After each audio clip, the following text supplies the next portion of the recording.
नमस्कार दोस्तों, स्वागत है आपका आपके अपने YouTube चैनल थॉट्स ऑफ वंदना में। और आज मैं हूँ अपने मोहल्ले में, मतलब कि हम जयपुर सिटी में ऐसे एरिया में रहते हैं जो कि सेमी अर्बन है, यानी कि not the pure rural and not the pure urban. So in this city, इस सिटी में भी मैं चाहती थी कि मैं थोड़ा सा अपने विलेज लाइफ को रिप्रेजेंट करूं।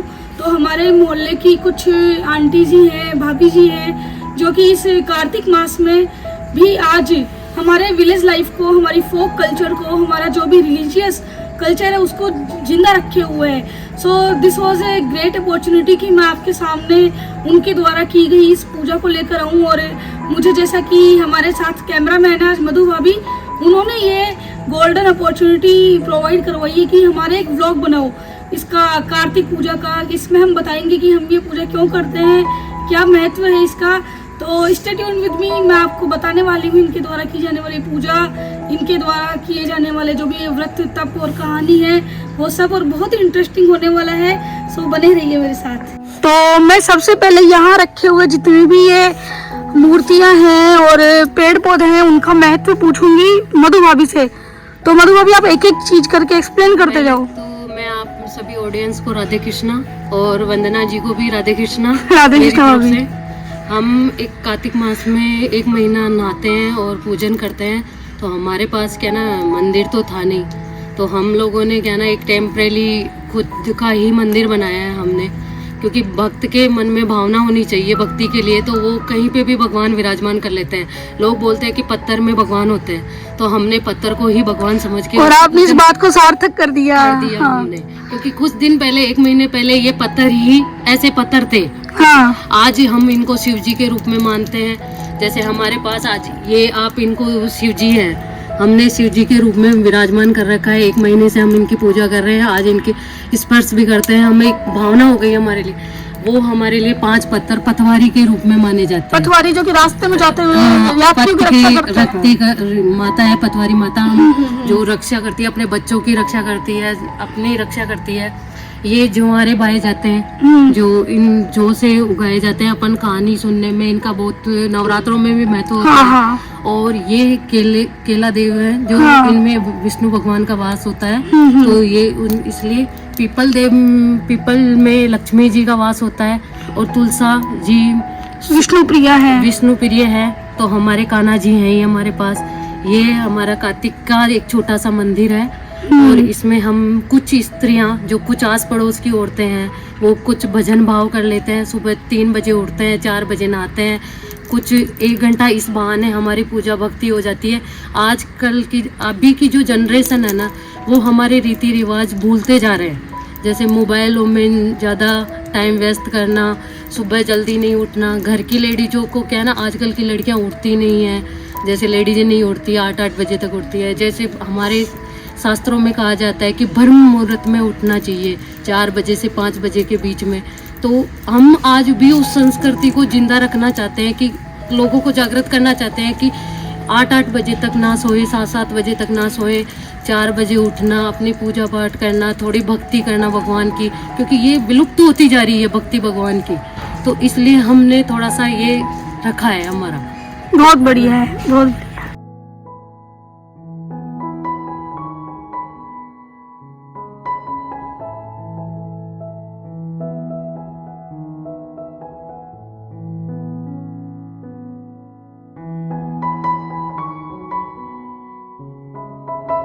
मैं हमारे आंटी जी से पूछूंगी कि कार्तिक महीने में कौन कौन से भजन गाए जाते हैं। बताओ आंटी जी, कौन कौन से भजन आप गाने वाले हो? एक तो गंगा स्नान को, हाँ, गंगा जी को, एक पथवारी माता को, और तुलसा माता का, और शंकर भगवान का, विष्णु भगवान का, सभी तरह का भजन गाओ। मतलब यहाँ पर जितने भी आपने आइडियल्स, ज्यादा कृष्ण का ही मानी जाएंगे।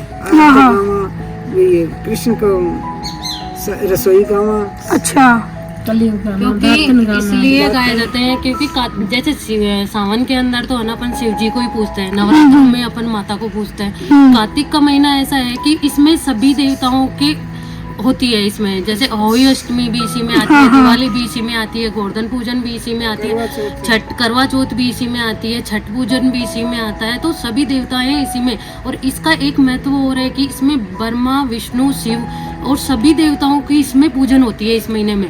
जैसे अलग अलग 12 महीने आते हैं अपने, आस हो जाता है, जेठ आता है, कार्तिक, उसमें अलग अलग देवताओं की पूजा होती है। लेकिन एक कार्तिक का महीना ऐसा है कि इसमें सभी देवताओं की पूजन होती है। तो इसमें सभी के भजन गाए जाते हैं, सभी को मनाया जाता है, दान पुण्य किया जाता है और गंगा स्नान किया जाता है, दीपदान करते हैं। दीपदान का बहुत बड़ा महत्व है। 108 दिए दान किए जाते हैं, 108 परिक्रमा लगाई जाती है। जैसे एक देव उठनी 11 साथी, उसको 108 तुलसी की परिक्रमा होती है। आंवला नवमी आती है, उसको 108 आंवले की परिक्रमा होती है। पीपल की 108 की परिक्रमा होती है। तो इसमें क्या ना, अनेक प्रकार के, मतलब हर दिन हर प्रकार से मनाया जाता है इसको। बहुत अच्छा। तो इसकी हर प्रकार से बहुत महत्व है इसमें। दान जो कार्तिक के महीने में जो वो अपने को दान पुण्य का जो मिलता है ना, वो किसी महीने में बहुत ही इतना खूबसूरत इन्फॉर्मेशन दी। इसको मैं थोड़ा फर्दर एक्सप्लेन करती हूँ साइंटिफिक तरीके से, क्योंकि आजकल की जनरेशन लॉजिक मांगती है। अब इन्होंने कहा कि इसे आपने सुनी होगी इस बात में, अगर ध्यान दिया होगा तो, कि आंवला, तुलसी, वट, पीपल और मतलब सारे उनकी पेड़ पौधों की पूजा की जाती है। अब इसको पेड़ पौधों से क्यों जोड़ा गया? हमारा हिंदू कल्चर इतना रिच है कि हम पेड़ पौधों में, पत्थर में भी ईश्वर का वास मानते हैं, ताकि हम, जैसे पेड़ पौधे एक प्राकृतिक सोर्स है, नेचुरल रिसोर्सेज में शामिल होते हैं, तो पेड़ पौधे हमें ऑक्सीजन देते हैं, ताकि हम इनको काटे नहीं। हम इनको ये सोचकर नहीं काटे कि पीपल में नहीं काट सकता है, नहीं काट सकते क्योंकि इसमें विष्णु का वास है। वट वृक्ष मुझे नहीं काटना चाहिए क्योंकि इसके अंदर शिव जी का वास है, लक्ष्मी जी का, है ना। और अभी मैंने महात्म्य में सुना था कि उसमें ये भी लिखा हुआ था कि वट वृक्ष में ब्रह्मा जी का वास, ब्रह्मा विष्णु शिव जी तीनों का वास होता है। हाँ, पीपल में विष्णु प्रिया मानी गई है। आंवला भी बहुत ही पूजनीय है। केले का वृक्ष बहुत पूजनीय है। नहीं, बेसिकली कहने का मतलब ये है, और आपको पता होगा हमारा राज्य वृक्ष खेजड़ी, हालांकि इसमें उसकी पूजा नहीं है, लेकिन शमी की दशहरे को पूजा की जाती है। कहना है पूर्णिमा के दिन हम लास्ट में जो पूर्णिमा होती है ना, कार्तिक पूर्णिमा, तो उसमें अपनी जो वो खेजड़ी होती है ना, उसको चुंदड़ उड़ाते हैं और उसकी पूजा होती है। तो ये कितनी खूबसूरत बात है कि आप पेड़ पौधों को भी आप ईश्वर का वास मानकर पूज रहे हो। और साइंटिफिकली हम ये कह सकते हैं कि क्योंकि हमें पेड़ नहीं काटने चाहिए, डीप्लांटेशन नहीं करना चाहिए, तो ये बहुत ही खूबसूरत चीज है जो हमारे कल्चर को और भी ज्यादा रिच बनाती है।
थोड़ा सा बता देती हूँ कि हम कार्तिक मास में ही ये सब पूजा क्यों करते हैं। जैसा कि अभी भाभी ने बताया था कि ब्रह्म मुहूर्त में उठना चाहिए, तो आपको पता होगा कि विष्णु भगवान ने कुछ अवतार लिए थे और उनमें से पहला अवतार था मत्स्य अवतार, यानी मछली का अवतार, जिसमें वो जल में रहे थे। तो क्योंकि विष्णु भगवान 1 महीने के लिए जल में वास किया था उन्होंने, और आपको ये भी मालूम होगा कि इस महीने में हम एक एकादशी मनाते हैं, उसका नाम है देव उठनी एकादशी, जब से विवाह वगैरह मांगलिक कार्यों की शुरुआत होती है। तो बीच के 4 महीने देव शयन होते हैं और इसी महीने में देवों के उठने की ये प्रथा शुरू होती है। इसी कारण से इस महीने का बहुत ही विशेष महत्व है, क्योंकि देव उठ चुके हैं, यानी कि जब ईश्वर ही उठ चुके हैं तो हम तो हमारी कहाँ सोने की मजाल है। दूसरा, कुछ इसी महीने में जो देवगण होते हैं वो भी गंगा स्नान के लिए आते हैं। तो कहते तो ये है कि सुबह सुबह उठकर ब्रह्म मुहूर्त में ये स्नान नदी या तालाब के पास जाकर या किसी झील किनारे जाकर करना चाहिए, जो कि नेचुरल सोर्स होता है पानी का।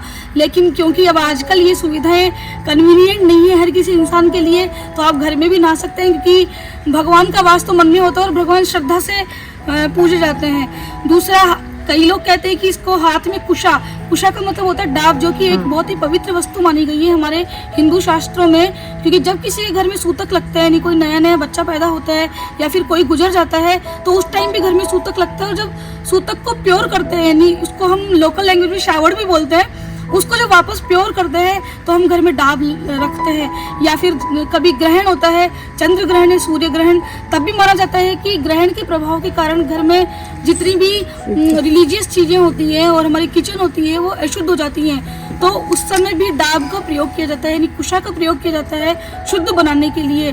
तो हाथ में कुशा लेकर स्नान करने का महत्व यही है कि आप पूरी तरह से प्योर बन जाओगे। और इस जो व्रत की पूरी कथा है उसका मेरे को ये मालूम है कि इस पूरी कथा को करने से वैकुंठ की प्राप्ति होती है। अब आज के लोग इस बात को कितना मानते कितना नहीं मानते, बट ये एक श्रद्धा है। और इतना बड़ा संसार बिना किसी संचालक के चलता नहीं होगा, तो ईश्वर का वास है और निश्चित रूप से हमें वैकुंठ की प्राप्ति इससे होती है। तो हम आगे और जानेंगे कि हम इसमें क्या क्या हम अभी भजन करेंगे, बहुत ही इंटरेस्टिंग होने वाला है, बने रहिए। आज 28वां अध्याय है इसका।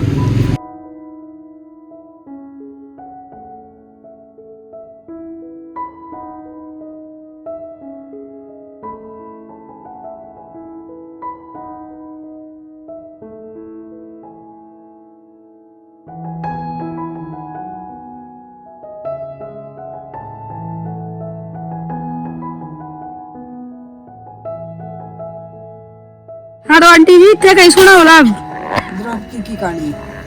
क्या महत्व है इसका? मतलब इसका महत्व है कि परीक्षा ले कृष्ण दुर्योधन भी की दुर्वासा ऋषि द्रौपदी की, तो भी की लाज रखना कृष्ण भगवान ही आया।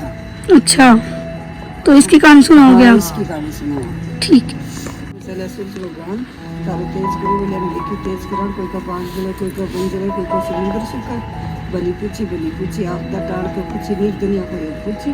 पहले तेज को सुदर्शन चक्र काटे श्री कृष्ण भगवान ने, तीनों दूसरे तेज की गदा काटे हनुमान जी महाराज ने दीने, तीसरे तेज की श्याम काटी बच्ची काटे श्री श्याम महाराज ने दीने, चौथे तेज को त्रिशूल काटे शिव जी ने।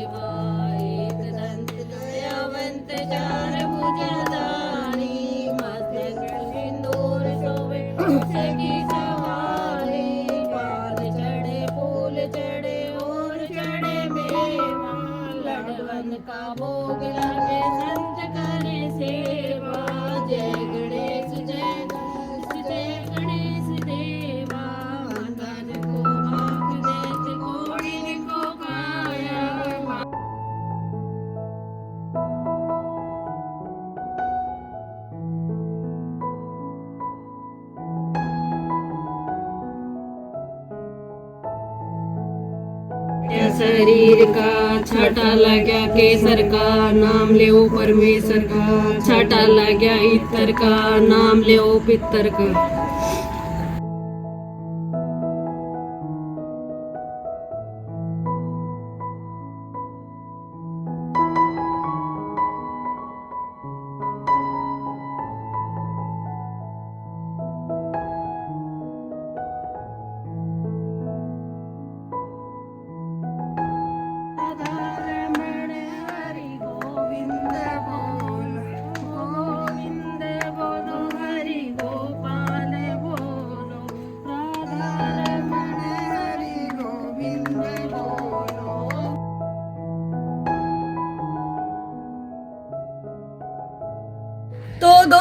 उम्मीद करती हूँ कि आपको ये वाला व्लॉग मेरा पसंद आया होगा काफ़ी, क्योंकि इसमें मैंने ज़्यादा कुछ नहीं कहा है। हमारे साथ में हमारे मधु भाभी थे जिन्होंने बहुत ही वेल एक्सप्लेन की है सारी की सारी चीज़ें, कि यहाँ पर जितने आइडल्स रखे थे, जो भी पेड़ पौधे हैं, जिनकी भी ये पूजा कर रहे हैं ईश्वर का वास मानकर, वो क्यों किया है, सुबह सुबह क्यों उठे हैं, और इनको पूरा 1 महीना हो गया ये सारी प्रोसेस करते हुए।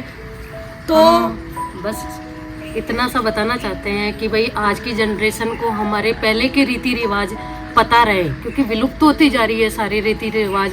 इसलिए बस एक छोटा सा एक हमारा ब्लॉग बनाने का मकसद यही था कि जो जनरेशन आ रही है उनको इन महीनों का महत्व, इन पूजा पाठ का महत्व, सब चीज़ें पता चलती रहे इस ब्लॉग के माध्यम से। तो अभी आपका थैंक यू सो मच कि आपने हमें अपना कीमती वक्त दिया, और अभी के लिए राधे राधे। राधे राधे।